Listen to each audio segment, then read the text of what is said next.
And so I think that the right has also been complicit at times in failing to persuade the public of what we actually stand for, and resorting to when the managerial machine was available for us to exploit, for us doing it. And what the left effectively saw was, if you can't beat them, join them, right? I mean, if you take this case, part of the managerial machine in politics is the advent of super PACs and the disproportionate importance that they play in shaping elections. Remember, the left used to be the wing of our political spectrum that said, get money out of politics. Right. We're against the super PACs. The right was the one defending the shadow of Citizens United and saying, no, this is something that we have a God-given right to do, to pay millions of dollars to prop up a given politician, even though technical campaign finance law prohibits it, that there's a side door to do it. The left effectively came to the conclusion that, all right, if you can't beat them, join them, play their own game. And they've actually been much more effective at it than the right ever has.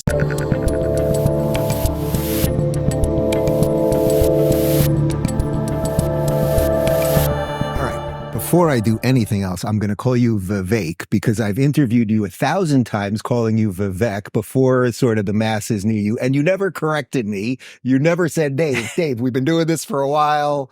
We've broke bread, like never. So I believe in best efforts. Vivek. Yeah. I'm not like a picky, pronunciation corrector, but yeah, Vivek like cake. Yeah. Vivek. Okay. So, it's funny. When we realized you were coming to town a couple of days ago, I texted you and I said, we've obviously had some tiffs on Twitter and all that nonsense, and it's politics. And I was like, maybe we should do the show with a drink.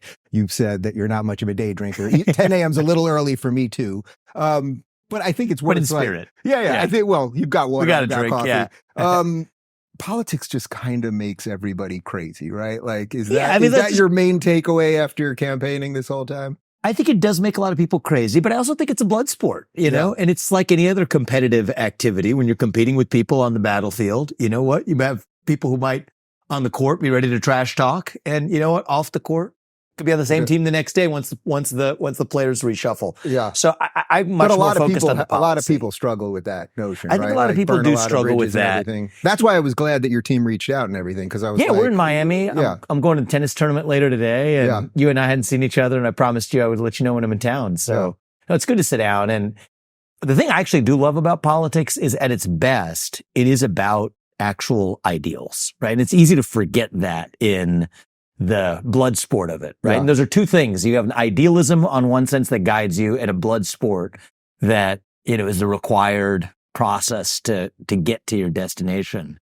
But, I learned a lot over the last year. A million small things I would do differently, but no regrets, in the big picture in terms of what we accomplished and what I hope to accomplish. Right. What would be like one of the small things if you just had to a million small regrets. Oh my gosh. Yeah. All right, so there's a million. So let me just pick one. A lot to choose from. I think a lot of it is like micro tactical. I think I would recommend people start with, I'm coming in as an outsider. And so I'm thinking, okay, there's certain technicals that need to be accomplished in a campaign. And so set up whatever is a standardized turnkey operation.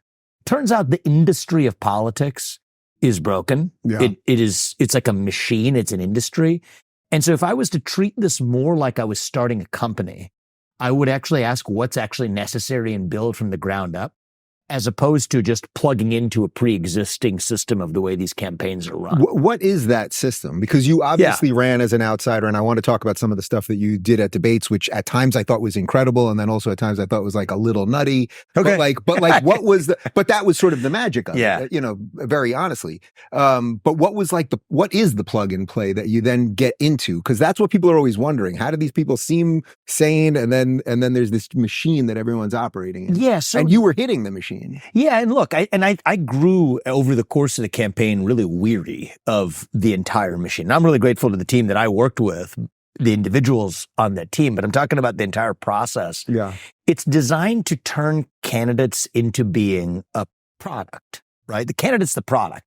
I'm used to being a CEO. I'm used to actually running the show. And one of the things that's really tough about in a campaign is, in some sense, the candidate is the product that people are buying, the voters are buying and selecting off a menu. And so that's the part of you that offers a message. That's the part of you that speaks outwardly about the policies that you want to offer.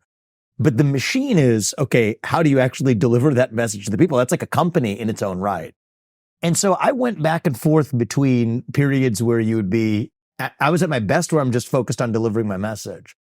But by my nature, I'm also wired to be a CEO. Right. And I think that was the struggle over the course of the campaign, is trying to change the game and the way the game is played. Just the building of the basic building blocks of looking at the ROI of different tactics.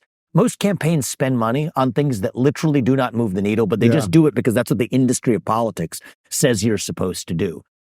Most hires in a political campaign, just like in the federal government, you probably don't need 75% of the people who are there. Right. I think the same goes for the way most campaigns are constructed too. But I was never able to be at once the CEO of the campaign and the product and be at my best in both. And so we would go through periods where I was doing one or doing the other. And part of the reason is we started in February 2023. I only had decided that I was going to run in January, a month before. Right, because I think I saw you was it January? Like right early January? I don't remember when. At that PragerU event that DeSantis was also at.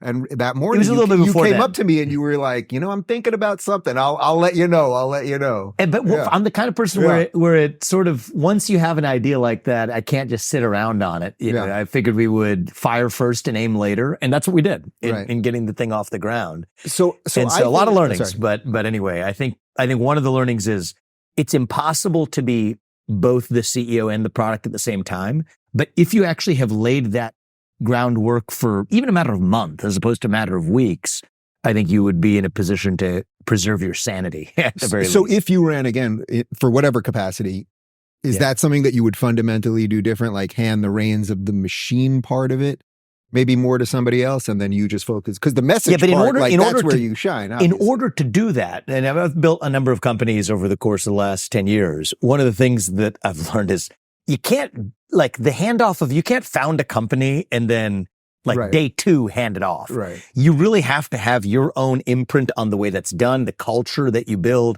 and then probably a couple cycles of people who you really trust in each of the key roles. And then you go on and it stands on its own 2 feet. And it's a beautiful thing when that happens. Yeah. First major company I founded, that took 7 years. A couple of companies I've founded since then have actually been able to compress that, but you're still talking something that is measured in years.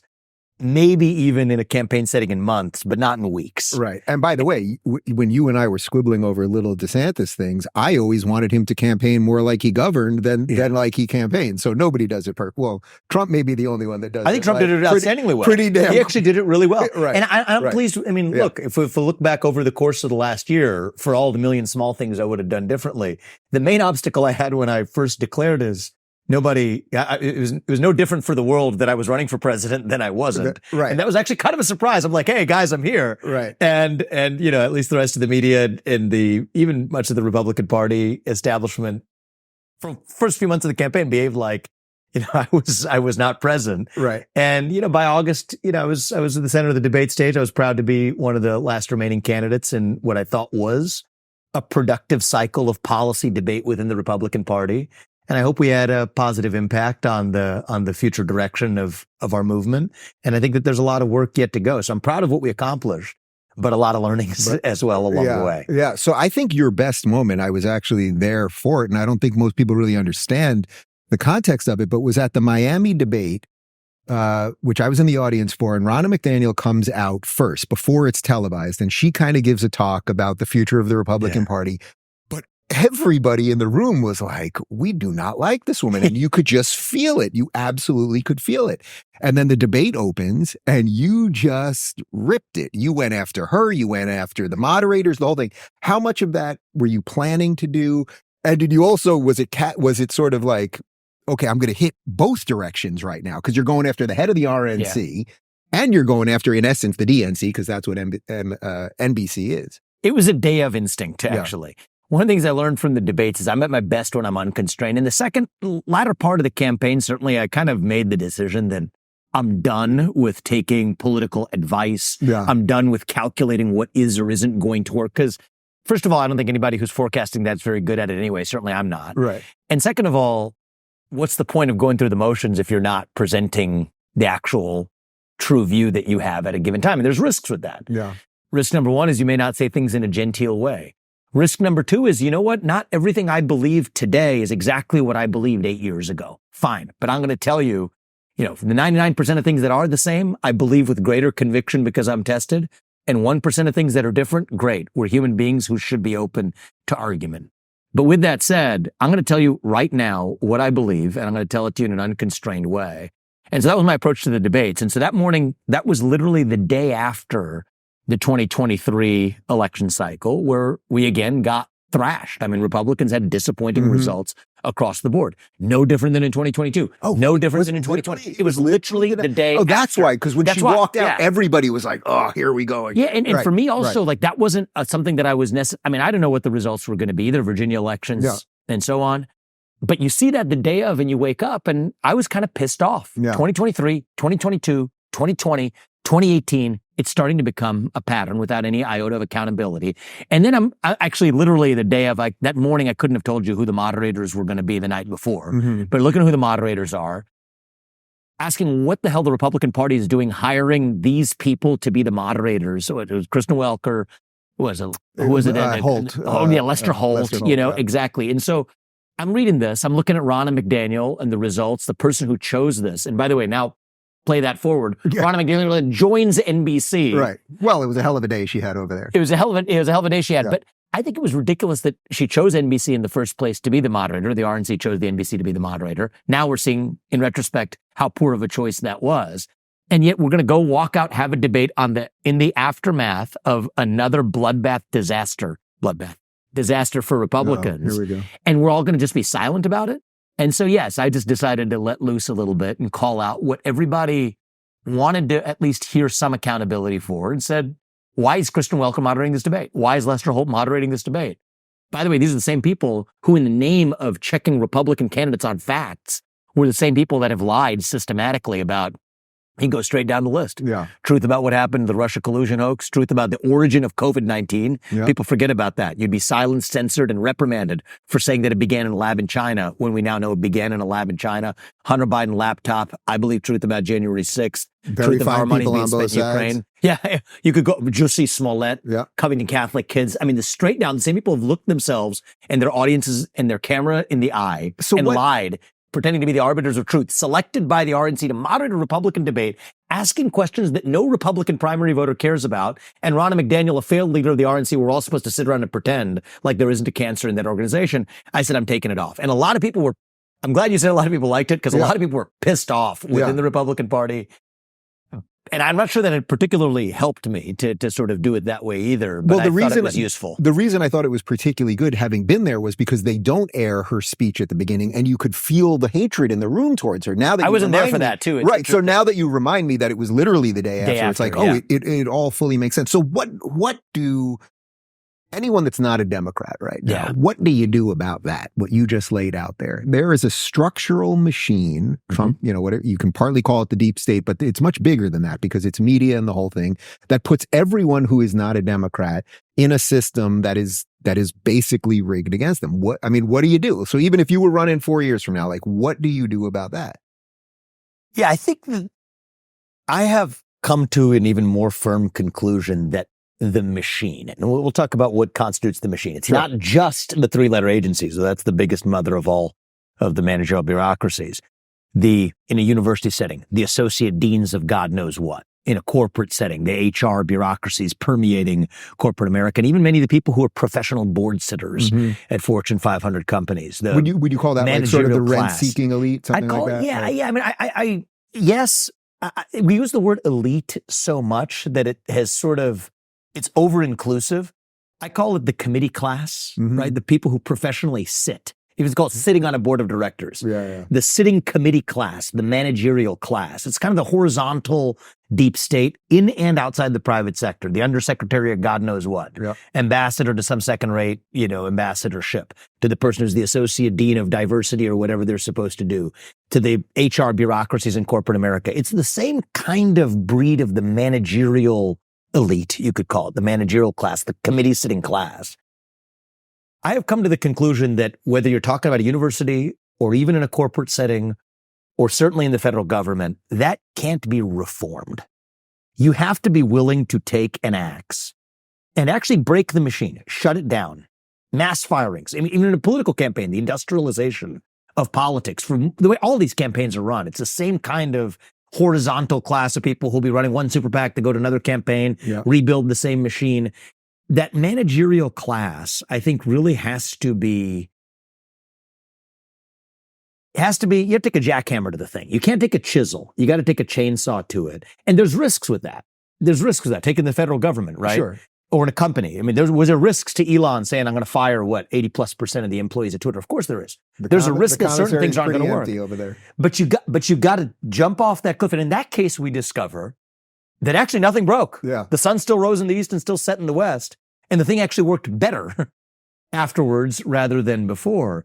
I think you'll generally discover the same thing, but we got to be honest that we're taking some small risks of inconvenience along the way. So some small risk that some inconvenience at a federal agency or whatever is going to be the consequence of cutting 75% of the people there.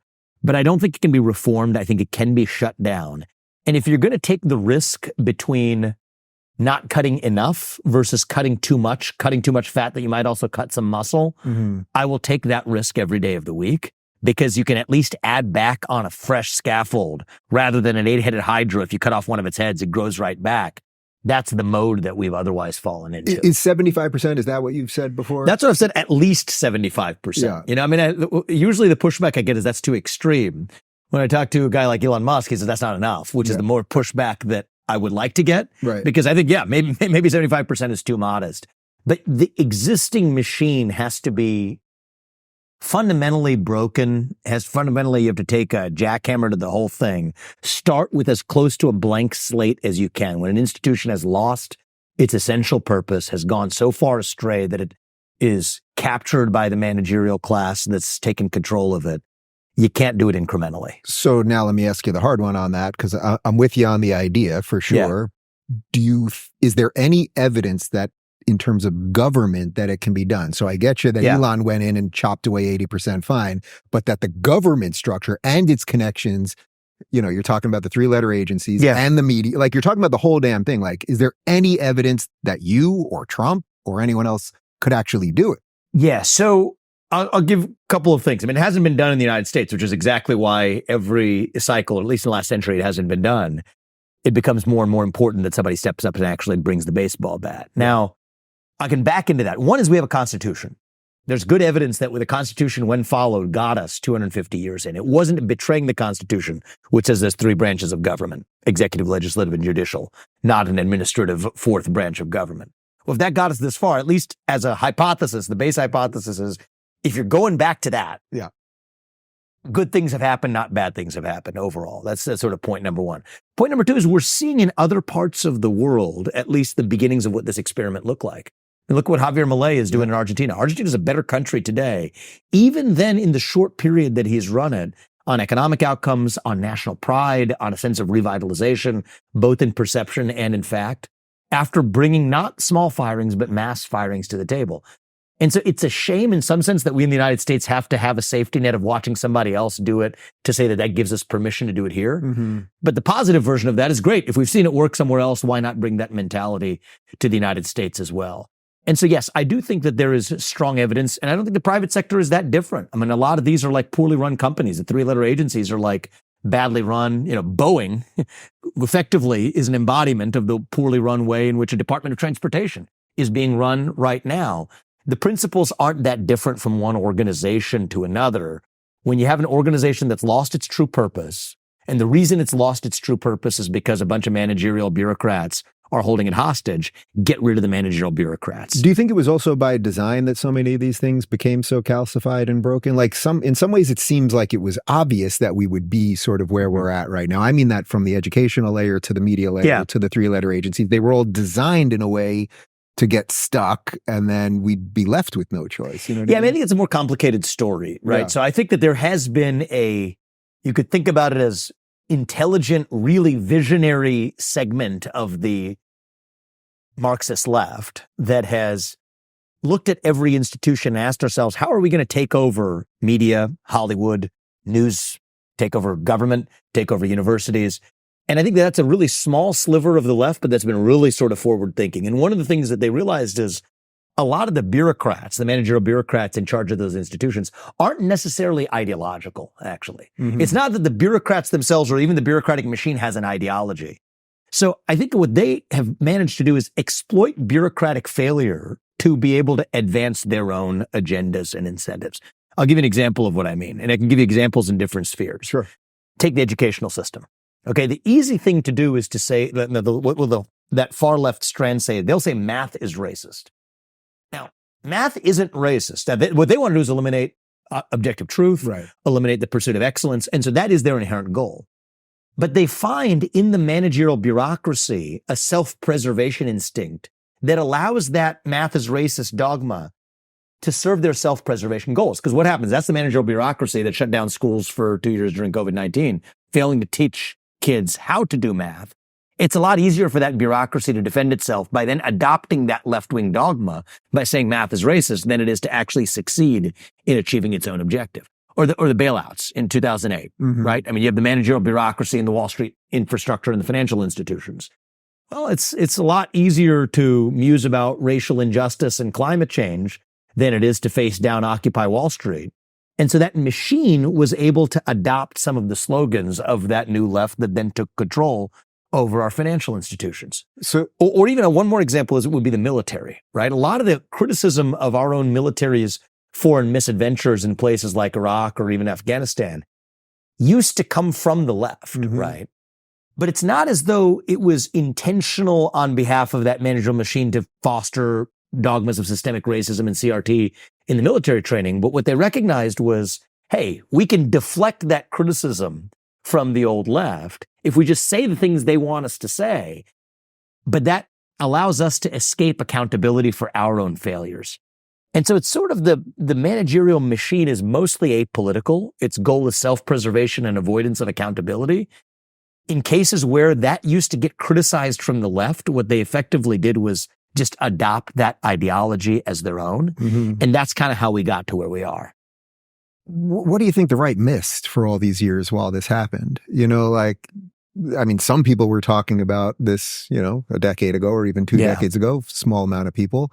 But like, what do you think happened? Is it just that people on the right tend to be a little more functional and busy and working and a little bit of busy with their family? Like, is it that simple, do you think? Well, I think that we would be remiss to say some of the right isn't complicit in this, right? As I said, the managerial machine is not partisan, fundamentally partisan. And so I think there have been times where you've had the right that's exploited some of those same phenomena as well. There are some components of the right. Right, that managerial machine was Dick Cheney's apparatus when he was as the joke would be, George Bush was always one heartbeat away from the presidency. Yeah. It was actually run by the managerial machine, and so I think that you've had a marriage of convenience that's often gone in the other direction too. Right, what I talked about is maybe the post-2000s version where the left managed to take over the managerial machine. Mm-hmm. I think there have been periods, maybe even heading into that under the Bush presidency, and maybe arguably before, where parts of the right found marriages of convenience with the managerial machine as well. And so for me, it's less about left versus right. I'm on the right, but I think that for basic table stakes that we can unite as a country is to say that every institution should actually stand for the purpose of the people it's supposed to represent. The people we elect to run the government should run the government. The purpose of a university is to educate students, not to advance some other separate social agenda.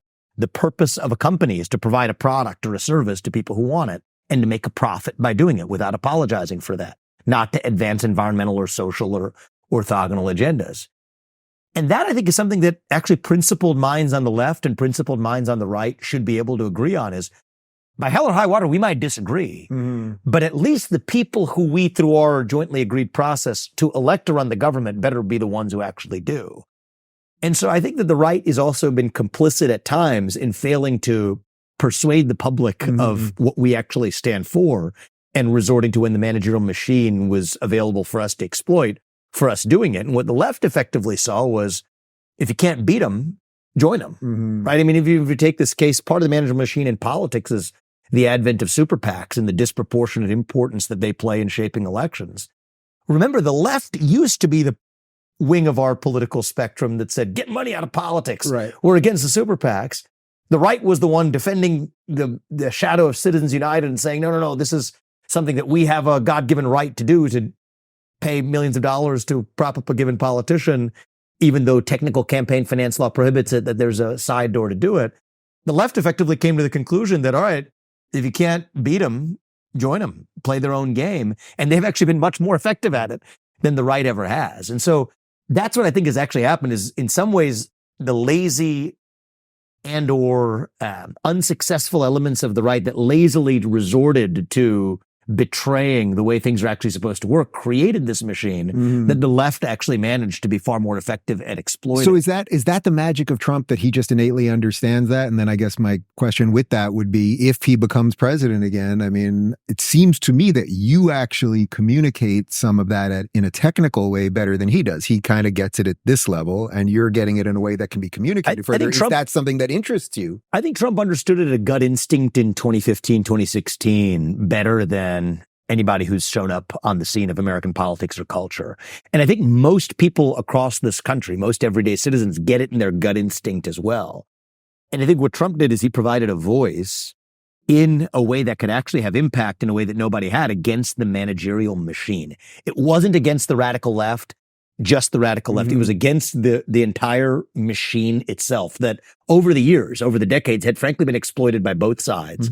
And he was the best darn chance we have been given in a generation or more, possibly a century or more, to say, I'm going to bring a baseball bat and tear the thing down.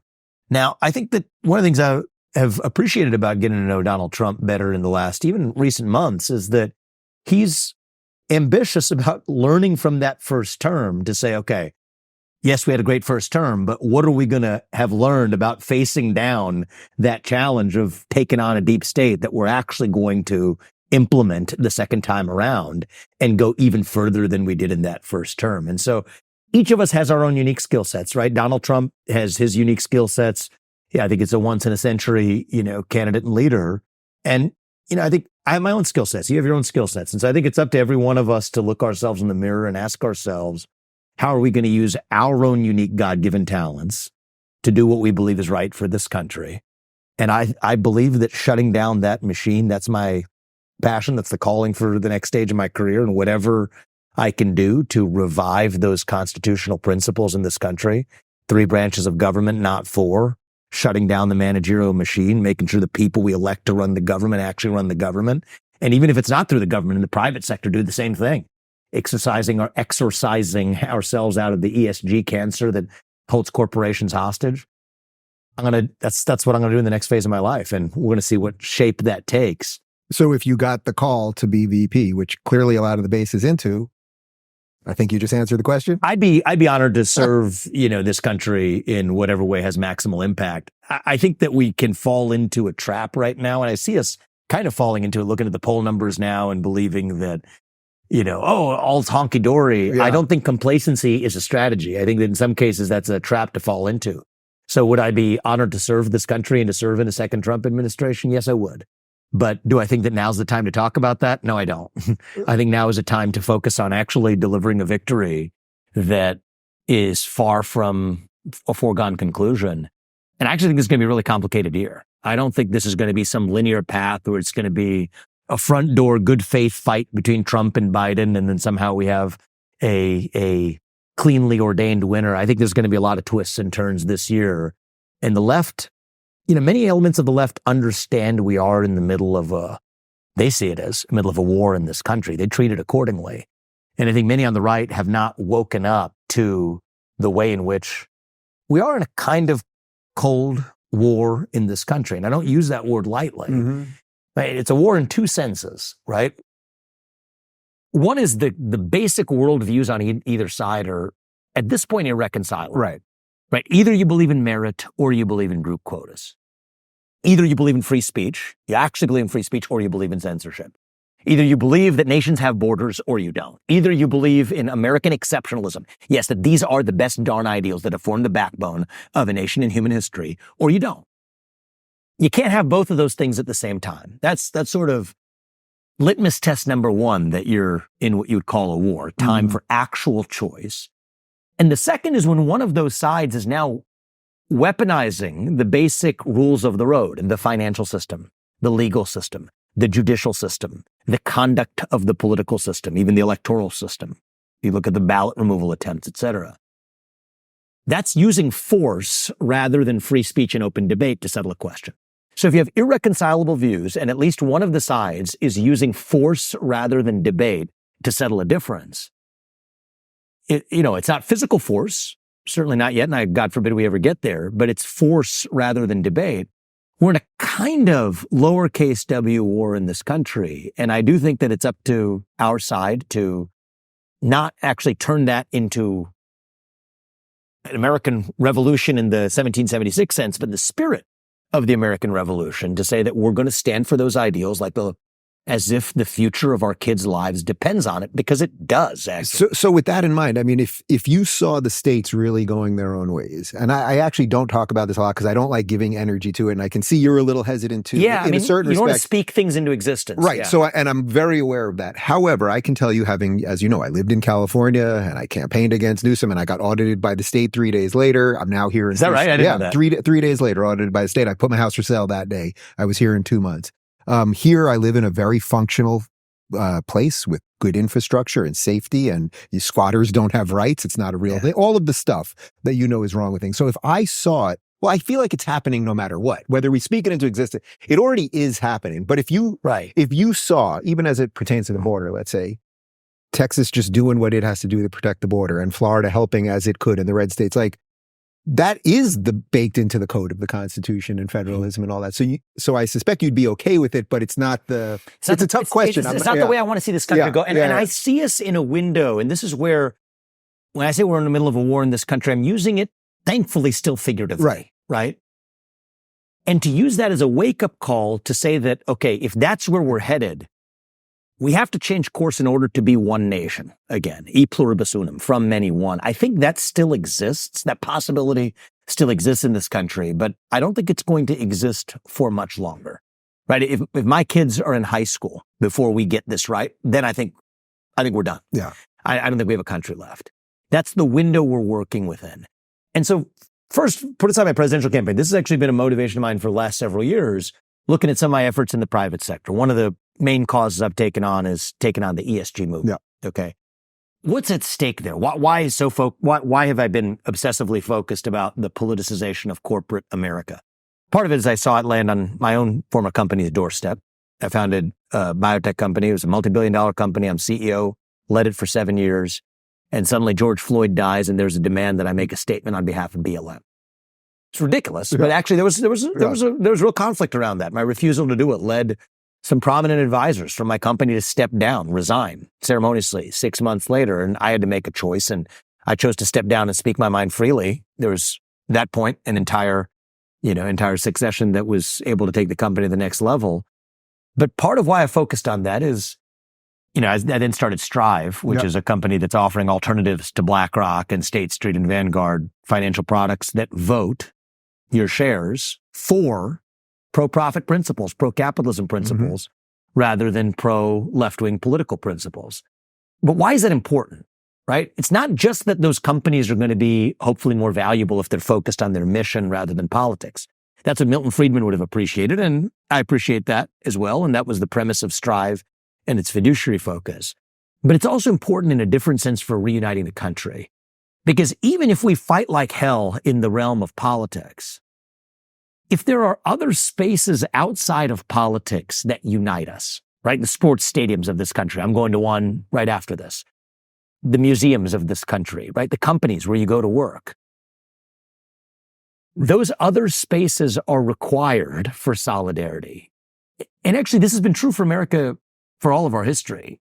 Alexis de Tocqueville was the first person to observe this. He traveled the country. He says, a diverse, geographically expansive democracy that does not have a common ethnic heritage or a common national identity glue other than that civic idealism isn't meant to last. It's going to crumble in a generation or less. I mean, that's what Tocqueville believed, unless, and these are his words, there are intermediating or intermediary institutions. Capitalism is one of those intermediary institutions that you're bound not by black or white or red or blue, but by the common pursuit of excellence, of value creation that you share in and allows you to live a better life. Same thing with respect to hobby interests like sports or otherwise. But when those themselves get infected by politics, then I think we're done as a country. And so prior to running for president, that was a big part of my focus. But then you pull on the string and you ask, where are some of those forces coming from? The mother of a lot of those problems, if not all of them, come from a lot of the overreaches of a federal bureaucracy that has, for the reasons we talked about earlier, overgrown its use. And, a lot of that ESG movement, for example, comes from regulations at the SEC, at the EPA, et cetera, that require companies to behave this way. But those were never passed by actually the elected representatives in the first place, which is another reason why we're not united, because at least if the people who we elect to run the government are the ones that actually run the government, at least we can agree to disagree that the right person got elected or the wrong person got elected. But if that's not even the person making the decisions in the first place, then that feeds a lot of the division that then flows downstream. So that's what I think is going on. So all of that being said, and because you just a moment ago said, do you think there'll be some shenanigans and twists and turns before the election?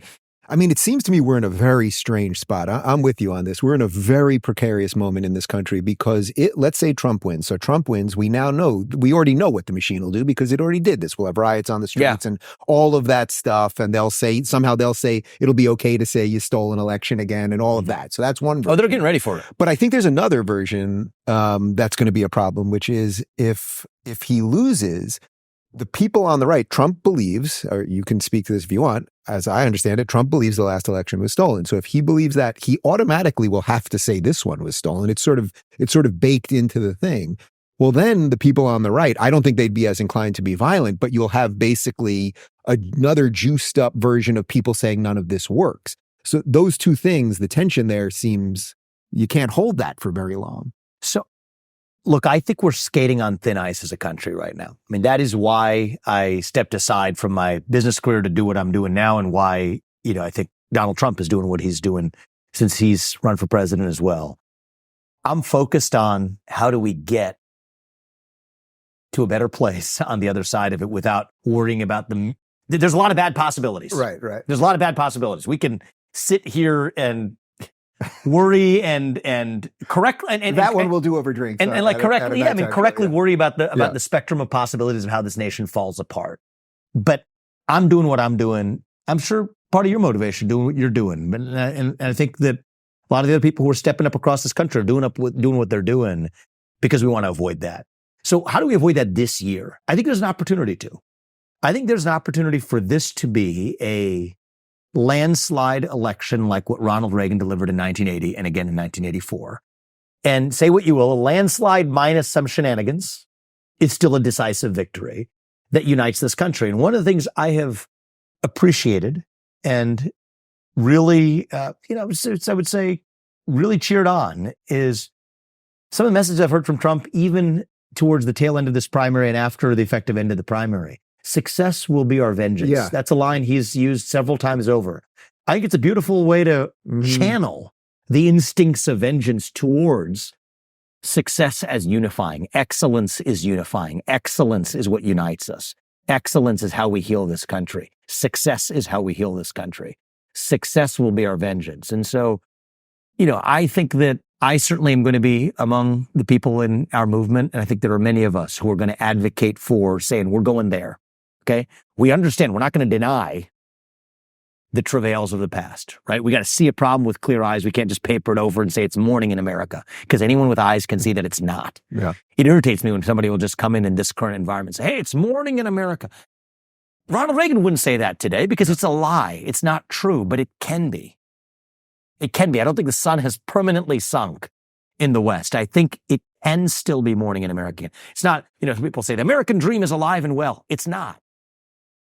Ask most people across this country who are frustrated seeing wages stay flat as prices and, inflation and mortgage rates and everything else has gone up. Young people have been sold a dream to say that you're going to get a 4-year college degree in some gender studies major program in California and somehow that's going to get you a head start on the American dream. Hasn't worked out that way. You're saddled with debt instead. Can't tell people the lies of just papering over the fake optimism to say the American dream is alive and well. It is alive and hanging on for life support. That's where we are now. So we have to see that with sober and clear eyes and describe it unsparingly, right? We have a managerial machine in both parties forking over more money to some kleptocrat, to Ukrainian bureaucrat than we are to actually take care of our own citizens or our own borders or our own cities here at home. But we have to marshal that sense of vengeance to say that success will be our vengeance rather than something else that could be our vengeance. So when instead. you see all these people pouring over the border, and the fact that for 6 months, as we all saw it, the media just didn't cover it or said it was made up, and then finally, eventually, it kind of burst forth into mainstream. Even now that you've seen the inside of how the thing works, do you still sort of marvel at the way it gets away with it? Meaning, there's still a certain set of people that don't think there's a problem at the border. There's still a certain set of people that think that Joe Biden is cognitively aware and running this operation. Like, it still has that veil that works. Yeah, well, I think that there's an incentive structure here, right? I mean, it's no accident that the very people who are in favor of what I will call open border policies, they would chafe at that, but in favor of policies that allow for so expansive asylum rules that nobody else would have ever recognized them as asylum rules, 10 million people crossing over the border and continuing to do so daily on a daily basis, that those are exactly the same people on a completely different issue are against voter ID laws to vote, right? Because in principle, you should predict like a distribution of two independent questions. Should voter ID laws be required to vote or not? And should people be allowed to enter this country without legal basis for entering the country? Those are independent questions. So why is it that the very people who are most committed to people being able to enter this country with broad asylum laws and without any accountability for illegally entering are also the same ones who are in favor of, on a totally different issue, whether you or I have to show our voter ID as a condition to vote? You don't have to be a genius to get this. I see what you're doing here. Yeah. So those two things are deeply linked. And so when you have somebody has an incentive to see a problem in a certain way, they're going to see the problem in that way.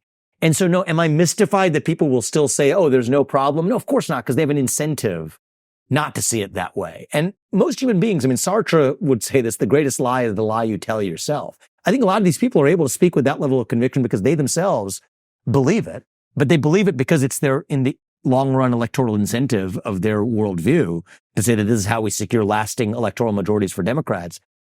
And you don't have to make this up because 10 years ago, this is exactly what much of the Democratic Party was saying was part of their long run objective to secure lasting electoral majorities. And so once you see that it's intentional, it actually makes sense. It's not that mystifying.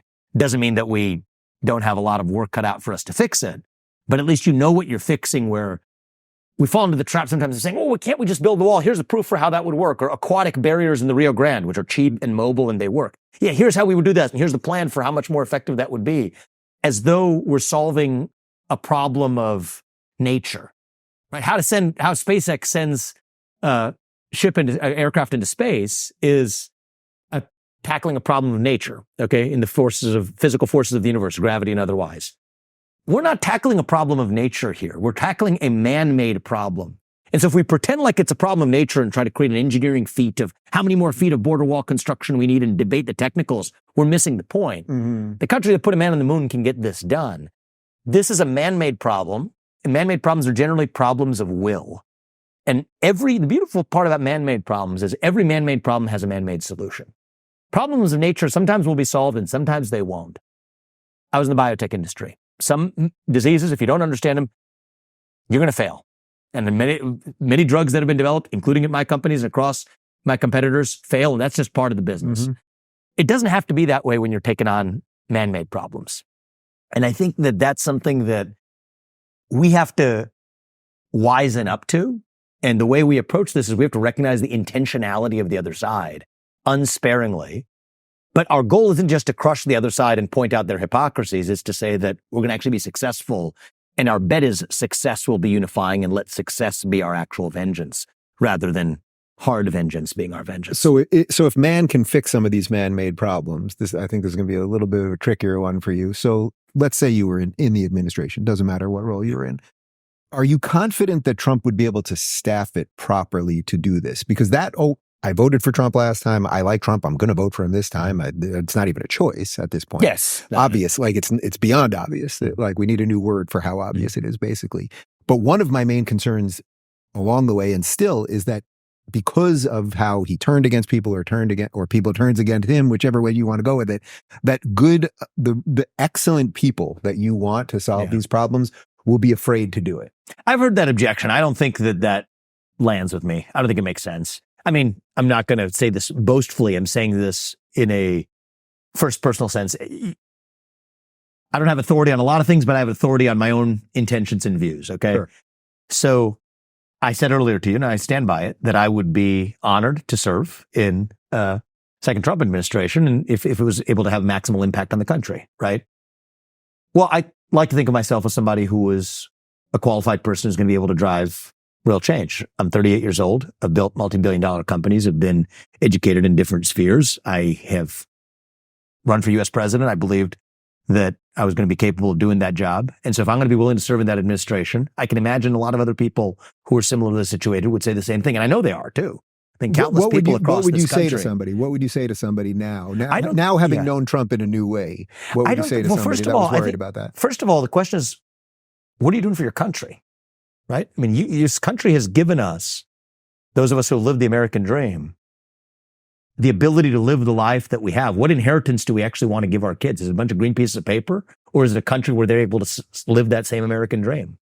George Washington, Alexander Hamilton, John Jay, Thomas Jefferson, they made immense sacrifices for this country. By the way, a number of them, Jefferson, Hamilton, etc. included, were younger than both you and I at the time they made those sacrifices.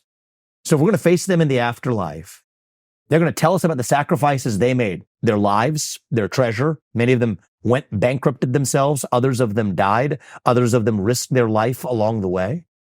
They're going to tell us about the sacrifices they made. What sacrifice did you make? If they're asking you that, you better have a damn good answer to that question. So it's about the country. And then the people of this country have chosen somebody to lead who has done something that no one else in the Republican primary field had done, myself included, which is actually proven himself in that role. Say what you will about the results of the Trump administration. Biden's administration's results pale in comparison to even that first term, and we're shooting for a second term that's more successful than the first. That's a rare opportunity that voters have, right? It's a once in a century, literally more than a once in a century opportunity. I think it was Grover Cleveland was the last time voters were given this opportunity to say that usually you have an incumbent and then a challenger, and I would have been one of these people, Ron DeSantis would have been one of these people, any other candidates would have been one of these people who say, here's what I'm going to do, and here's what this incumbent has done, and here's why we should defeat him. With Donald Trump, you have a different proposition, and I think this is the main reason why the Republican primary electorate treated it like a really easy choice, and it was probably the most lopsided primary that we've had in modern history, if not all of the last century. It's that this isn't somebody promising to do things based on what you have to believe he's going to do. You have president for 4 years who delivered one set of results. You have another president who delivered a different set of results. Make your choice accordingly. And so I think that when you're thinking about people who are, if the voters of this country and the voters of the Republican primary base felt that overwhelmingly strong about saying that here's somebody who has executed, we're going to go for the tried and true, somebody who's going to take that to the next level as their not incremental choice, but their resounding choice, then yes, are we going to be able to find the few hundred or few thousand people who are going to step up and serve their country, the very best, not just good ones, the best of the very best to step up and do it? Yeah, I think we're darn sure that we're going to be able to do that. If we found millions of voters across this country resoundingly endorsing that vision for the country, then yes, are we going to find 1,000 plus, thousands upon thousands of the very best in this country to step up and serve the next administration? I'm fully confident we will. Vivek, I called you Vivek at the end. You know, I would tell you some of my high school friends back in high school, a lot of people call me that too. So my friends from high school, many of them call me the same thing. Don't worry about it. Yeah. If you want to mispronounce Dave to end this, that would be appropriate. But Dave, it's been great. I am glad that we did this.